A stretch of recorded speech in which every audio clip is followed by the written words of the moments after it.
vote घन्टीमा हो नि छोरो घन्टीमा हो बालेन बालेन घन्टीमा हो नि हेलो गाइस म चाहिँ भ्लग बनाउन जाँदैछु अब पढ्न आँटेको अनि पढेर स्कुल जान्छु माम खाएर अनि पढ्न आँटेको पढेर माम खाला सुतेर लुगा लाएर स्कुल जान्छु वाउ अनि यो पढ्नु भनेर पढेर आउनु भन्नुभएको छ भने हैन यो पनि हो कुन हो यहाँ चाहिँ आमा छोराको लडाइँ हुँदैछ लास्टै स्कुल गएर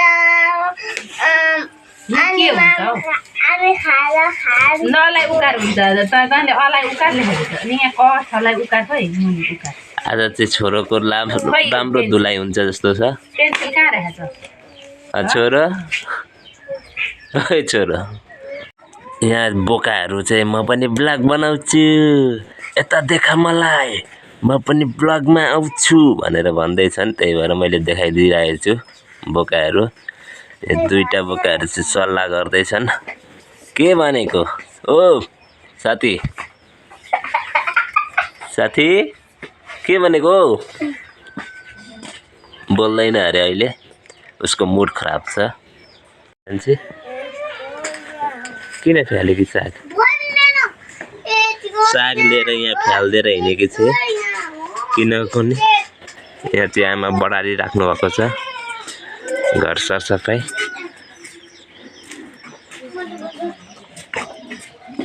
त्यस्तो छ है गाई चाहिँ अहिले चाहिँ मौसम आज पनि चिसो चिसो छ घाम लाग्न आँटेको छ बुढी चाहिँ यहाँ टिप्दैछ साग बिहान बिहानै साग चिसोमा ए यो आजको तरकारी ए हुन्छ मेरो फेभरेट तेरो चाहिँ फेभरेट होला बरु खाना चाहिँ पाक्न आँटिसकेको छ अब यहाँ देख्न सक्नुहुन्छ अब माड काट्न बाँकी छ माड काटिसकेपछि यसो एकछिन भर्साइदिएपछि माम पाकिहाल्छ खाना के भन्नुहुन्छ हौ के भन्नुभएको हेलो गाइस हेलो के भन्नुभएको अरे त्यो होइन हौ अहिलेको सिकाइदिनु न भनेको मैले कुन त अनि कान्छे यसले कहाँ पुऱ्याइरहेको छ अनि त्यो हिजो क्लासमा लेखेको थियौ नि त्यो निकाल्नु त क्लास वर्क निकाल अरे गर्नु भन्नुभएको थियो अरे के ए पाएको होला कान्छी माट काट्दै अब बिहानदेखि नै धम्मा धम पढिरहेको छ भाइ कति भइस रिजल्ट आयो होइन तेरो फर्स्ट आयो होइन होला फर्स्ट अनि शुभम आयो भन्छन् त अनि अहिले भरे मेमले पिर्दाखेरि अनि त्यतिखेर बन्द थाहा पाउँछ चेक गर्नुभएको छैन सिकाइदिन्छु भन्दा त यहाँ चाहिँ हाम्रो टिचर म्याम हुनुहुन्छ छलाई उकार म्याम अलराउन्डर हुनुहुन्छ यता पढाइराख्नु भएको छ उता तरकारी बसाइराख्नु भएको छ तरकारी पनि पकाइराख्नु भएको छ अलराउन्डर म्याम हो तरुल डम्मरु यहाँ हौ यो ममा मेटाएर जमा बनान भनेको हतार हतार बल्टाउँछ त्यो होइन हौ त्यो भएको छ यो चाहिँ एउटा भनौँ अर्को मेटाउँछ जमा टाँसेर गर्नुपर्छ कहाँ तल गरेको आज मम्मीले धुलाइ गर्ने भई छोरो मम्मीले त आज धुलाइ गर्ने भई त यो जमा टाँसेर गर्छ जम तेलमा चरर गर्छ अब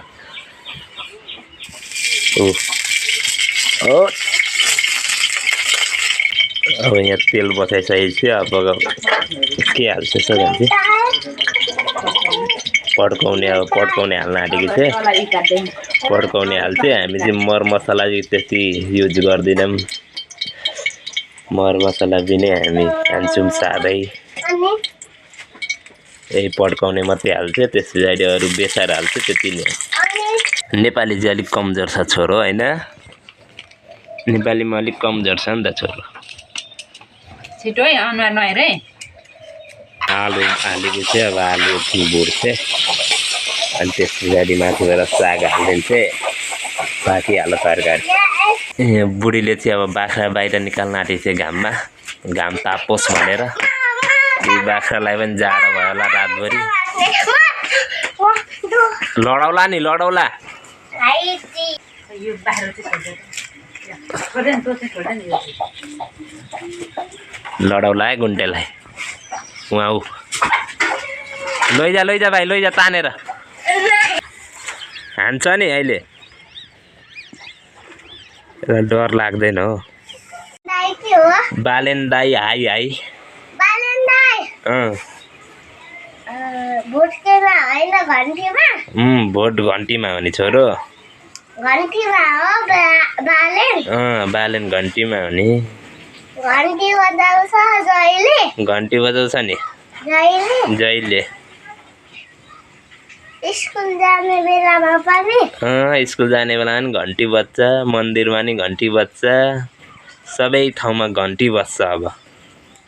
अनि घरमा पनि घन्टी बज्छ छोरीले कसलाई भोट हाल्छ अरे घन्टी घन्टीमा हाल्छ तपाईँले म पनि घन्टीमा हाल्छु नि छोरो मामु मामुले पनि घन्टीमै हाल्छ मामु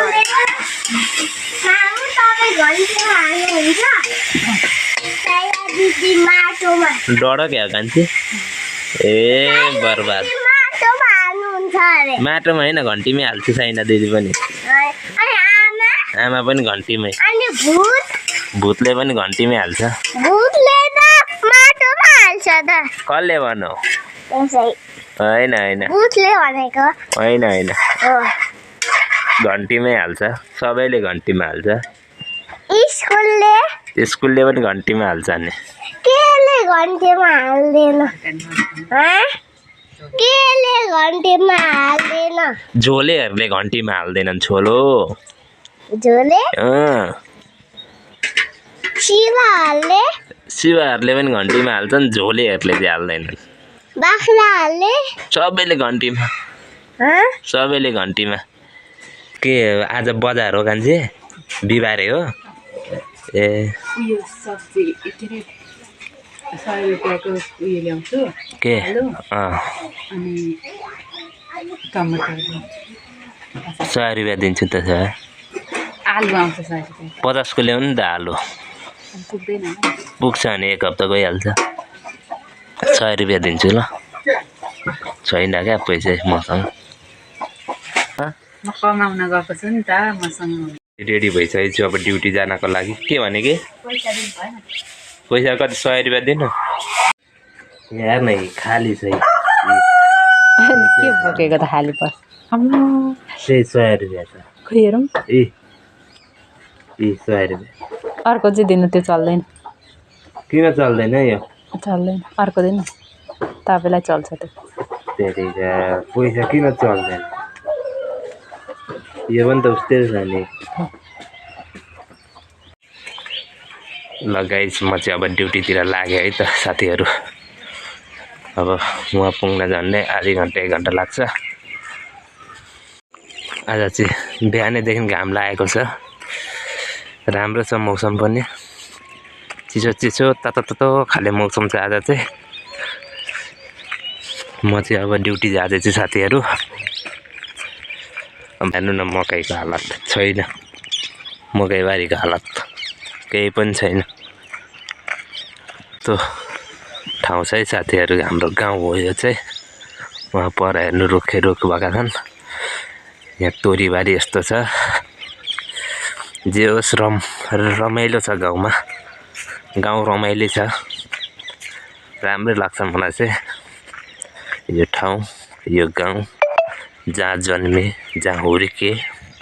त्यो सबैलाई आफ्नो प्यारै लाग्छ साथीहरू मलाई पनि यो ठाउँ राम्रो धेरै नै प्यारो लाग्छ साथीहरू म चाहिँ गाडीमा चढिसकेँ अब म जाँदैछु गुल्लावरी आज चाहिँ अलिक खुल्ला छ गाडी पनि सिटमा बस्न पाइएको छ फाइनल्ली म चाहिँ आइसकेको छु अब सदा चाहिँ अब आज पनि मलाई अब बिदा दिनु होला भोलि फेरि नयाँ ब्लगमा तपाईहरुसँग भेट हुन्छ भन्ने आशाको साथ आजलाई म बिदा हुन्छु यो भिडियो मन परेमा लाइक कमेन्ट र सब्स्क्राइब गरिदिनु होला तपाईहरुको एक लाइकको कीमत करोडौंमा छ मेरो लागि त्यसैले तपाईहरुलाई मन पर्यो भने एक लाइक जरुर गरिदिनु होला शेयर अनि कमेन्ट पनि गरिदिनु होला यति भन्दै म तपाईहरु सामु बिदा माग्छु भोलि फेरि अर्को नयाँ ब्लगको साथ उपस्थित हुनेछु